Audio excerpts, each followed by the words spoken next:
ஹல்லேலூயா. நேரே இவங்க ஜெரோம்ஸ்னு சொல்லி கொடுக்குற காலேஜுக்கு வராங்க.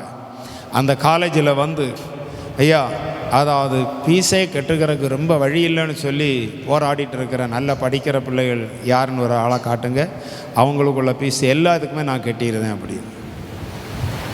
அப்போது ஒரு பிள்ளையை பிடிச்சி கொண்டு விட்டாங்க. அந்த பிள்ளைக்கு பேர் சுபா. ஹல்லேலூயா. அப்போ அந்த பிள்ளை வந்து காலேஜில் கொண்டு அதாவது ஃப்ரெண்டில் விட்டு இந்த பிள்ளைக்கு வேண்டி இந்த தாயார் வந்து ஃபீஸு கட்டுதாங்க. அவங்க பையன் இது பண்ணனால இந்த தாயாருக்கு ஒரு கைத்தட்டு கொடுங்கன்னு சொல்லி கைத்தட்டி அவங்கள பெருமையாக விட்டுட்டாங்க. அவங்களுக்கு ஒரு சந்தேகம், இந்த பிள்ளை நான் ஆராதிக்க போகிற சர்ச்சில் இந்த பிள்ளையை பார்த்தது போல் இருக்கும். ஹல்லேலூயா. வைராக்குடி இருப்பில் இந்த பருத்தி விலை பக்கத்தில் வைராக்குடி இருப்பில் நம்ம போய் ப்ரேயருக்கு போகக்கூடிய அந்த சர்ச்சில் இந்த பிள்ளையை பார்த்தது மாதிரியே இருக்குது. கடைசியில் பார்த்தா இங்கே உள்ள பிள்ளை தான். ஹல்லேலூயா. அந்த பிள்ளை வந்து சர்ச்சில் சாட்சி சொல்லுகிற வேளையில் இந்த அம்மா பின்னால் உட்காந்துட்டு இருக்கிறாங்க. ஹல்லேலூயா. இதை எனக்கு பார்த்தோன்னா ஓ இவங்க அன்னைக்கு சொன்னாங்க, இவங்க இந்த பிள்ளைக்கு தான் செய்திருக்கிறாங்களா. ஹல்லேலூயா. ஒரு பெரிய சந்தோஷம். நான் ஏன் இதை சொல்லுகிறேன்னா, அதாவது நம்ம ஒரு காரியத்தை தெரிஞ்சு வச்சுக்கிட்டு இவங்களுக்கு தான் கொடுக்கணும்னு செய்கிற தர்மம் கிடையாது. நாம் ஏழைகளுக்கு இறங்கி அதாவது கடன் கொடுத்து சில விஷயங்களை செய்யும் பொழுது அவங்க தாராங்களோ தரலையோ அதாவது நம்ம கொடுத்துருவோம் அப்படின்னு சொல்லி கொடுத்து சில காரியங்களை செஞ்சால் அது நம்ம தலைக்கு மேலே ஒரு நாள் வந்து நிற்க அந்த ஆசீர்வாதம். ஹல்லேலூயா. ஹல்லேலூயா. நாம் நஷ்டப்பட்டு போகக்கூடாத அளவில் நம்மை பாதுகாக்கிறதா இருக்கும், அது நம்மை தாங்குகிறதா இருக்கும். மனுஷன் எதை விதைக்கிறானோ அதை அறுப்பார். நாம் நன்மைக்கென்று நாம் விதைச்சிட்டே இருப்போமே, ஆனால் ஒரு காலத்தில் அது நமக்கு முன்னால் வந்து நிற்கும். அங்கே சாட்சி சொன்னா தெரியல, ஆனால் சொன்னா இருக்கட்டும், ஒருக்கா கூட சொல்லுறேன். ஹல்லேலூயா. நான் ஒரு நாள் அதாவது பைக்கில் வந்துட்டே இருக்கிற வேளையில் ஒரு சின்ன பையன், அவங்க அம்மா டீச்சரு, அவங்க அந்த அம்மாவை வச்சு இந்த பையன் லைசன்ஸ் ஒன்றும் கிடையாது, வண்டி வேகமாக வந்துகிட்டே இருக்குது. நான் என் பாட்டுக்கு ஒரு சைடில் ஒதுங்கி போயிட்டே இருக்கேன். இவன் கரெக்டாக கொண்டு என் வண்டியில் இடித்து அந்த டீச்சர் அம்மாவும் அந்த பையன் எனக்கு முன்னால் அங்கே உருண்டு பையாச்சு. நானும் கீழே விழுந்துட்டேன், காலை ஊனி நானும் கீழே விழுந்துட்டேன். இவங்களுக்கு ஒரு பெரிய பாரம் என்னென்னு தெரியுமா, இவர் பெரிய ஆளாக இருக்கார், நான் சின்ன பையன், அடித்து எவ்வளோ பிச்சு போடுவார் போல் இருக்குது. ஐயோ எங்கள் அம்மாவும் இருக்கிறாங்க. உடனே அந்த அம்மாவும் அந்த பையனை வந்து சாரி சார் தெரியாமல் அடிச்சிட்டேன். நான் சொன்னேன் சாரின்னு கேட்காங்க, நீங்கள் அப்படி என்னையை பார்த்து கும்பிடாதுங்க, இந்த பையனை போல் எனக்கு ஒரு பையன் இருக்கிறான். ஹல்லேலூயா. இவனை போல் எனக்கு ஒரு பையன் இருக்கான். அவனும் வண்டி எடுத்துகிட்டு வேகமாக அங்கங்கெல்லாம் ஓடுவான், அவனுக்கும் லைசன்ஸ் ஒன்றும் கிடையாது. அதனால் ஒன்றும் இல்லை பிள்ளை, நீ சும்மா வீட்டுக்கு அப்படியே போயிரு அப்படின்னு சொல்லிவிட்டு என் பாட்டுக்கு நான் வீட்டுக்கு வந்துட்டேன்.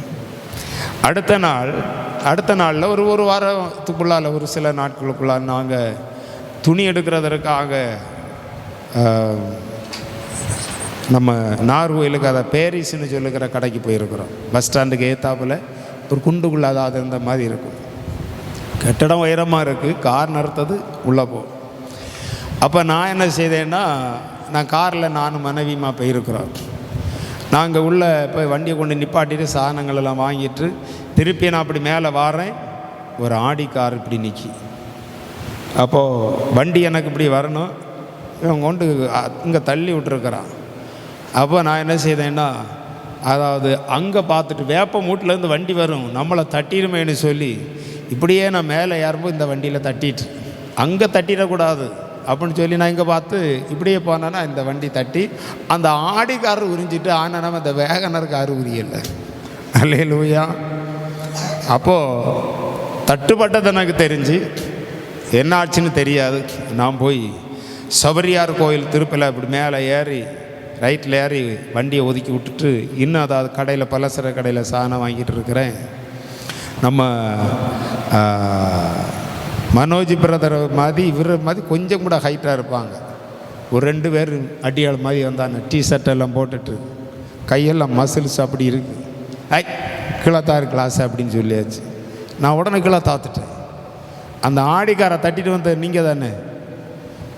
ஓ தட்டிட்டோ, சரி தம்பி பரவாயில்ல. அதுக்கு எவ்வளோ காசு செலவாகணும்னு சொல்லு, என் நம்பரை நோட் பண்ணு தம்பின்னு சொன்னேன். இந்த நம்பரை உடனே சொன்னேன், நோட் பண்ணேன். இந்த நம்பருக்கு நீ ஃபோன் பண்ணு, நீ அந்த தட்டுப்பட்டிருக்கிறத எனக்கு ஒரு ஃபோட்டோ எடுத்து எனக்கு இந்த நம்பருக்கு வாட்ஸ்அப்பில் இருக்க அனுப்பிவிடு, இதுக்குள்ளே செலவை நான் தருவேன் அப்படின்னு சொல்லி நான் பையாச்சு. நல்லா கவனிக்க தேவன் எப்படிப்பட்டவர். வீட்டில் போனேன், பார்த்தேன் கொஞ்சம் ஏரியாவை கிழித்து தள்ளியிருக்கு. என் வண்டியில் பார்த்தேன் இங்கே ஒன்றும் பண்ணலை. என்னடா நியாயம், சரி இருக்கட்டும் அப்படின்னு சொல்லி பார்த்தேன். அல்லேலூயா. அதுக்கு பிறகு ஃபோன் பண்ணி, தம்பி அதாவது எவ்வளோன்னு கேட்டியா ஃபோன்? அதுக்கடுத்து அங்கேருந்து பதில் எப்படி வேணும் தெரியுமா? அங்கிள் நான் கேட்டு மெதுவாக சொல்லுதேன் அங்கிள் அப்படின்னா. ஏன்னா அதில் அந்த ட்ரூ காலரில் போகும், பேர் பாஸ்டர்னு போகும்னு நினைக்கேன். அவன் பையன் யாருன்னு எனக்கு தெரியலை. அதுக்கடுத்து ஒரு 2-3 ட்ரிப்பை நானாக கூப்பிட்டு பார்க்கேன். அடுத்து நம்ம சர்ச்சில் ஒரு உடன் ஊழியர் உண்டு, கதிர் நிலவன், அவர்கிட்ட சொன்னேன். அவர் மதுரையில் கூப்பிட்டு கேட்டு பார்த்தாச்சுன்னா அதுக்கு 16,000 ரூபா ஆகும். அவ்வளோக்கு. அல்லேலூயா. மறுபடியும் நான் இவங்ககிட்ட கேட்க, எவ்வளோ ஆகும் தம்பி கேட்டிங்களா? இல்லை அங்கிள் கேட்கல, நான் அது பூரா பார்த்துக்கலாம் அங்கிள். பரவாயில்லை, இதுவரையும் கேட்கல. நான் என்ன சொல்லுதேன், டேய் உனக்கு கண்ணு முக்கு இல்லாமல் ஏம்படா என் வண்டியில் கொண்டு இடிச்சேன்னு அந்த பையனை பிடிச்சி 4 ஏசி இருந்தா அதே மாதிரி இவன் கேட்பான், உனக்கு கண்ணு இருக்கா மூக்கு இருக்கா, ஏன் வண்டியில் நீ இடிச்சுக்கிட்டியே கேட்பானா? கேட்க மாட்டேன்னா. அப்போ நம்ம எதை விதைக்கிறோமோ அதை யாரும். அல்லேலூயா. அப்போ நம்ம கொஞ்சம் விதைச்சா பாருங்க, சின்ன விஷயந்தான், பைக்கில் தான் அவன் தட்டுனான். அல்லேலூயா. ஆனால் பெரிய காரு, சாதாரணமாக காரா, ஆடி காரில் தட்டி விட்டுட்டு. அல்லேலூயா. தம்பிக்கு தெரியுமான்னு தெரியல, கதிர்நிலவன் அவருக்கு நல்லா தெரியும். அப்போ ஏன் இதை சொல்லுகிறேன்னா, நான் அருமையான தேவ பிள்ளையே, நாம் தேவனை நம்முடைய வாழ்க்கையில் மனப்பூர்வமாக நாம் யாருக்காயிலும் சில விஷயங்களை செஞ்சால் கண்டிப்பாக கர்த்தர் நம்மளை தூக்கி விடுவார்.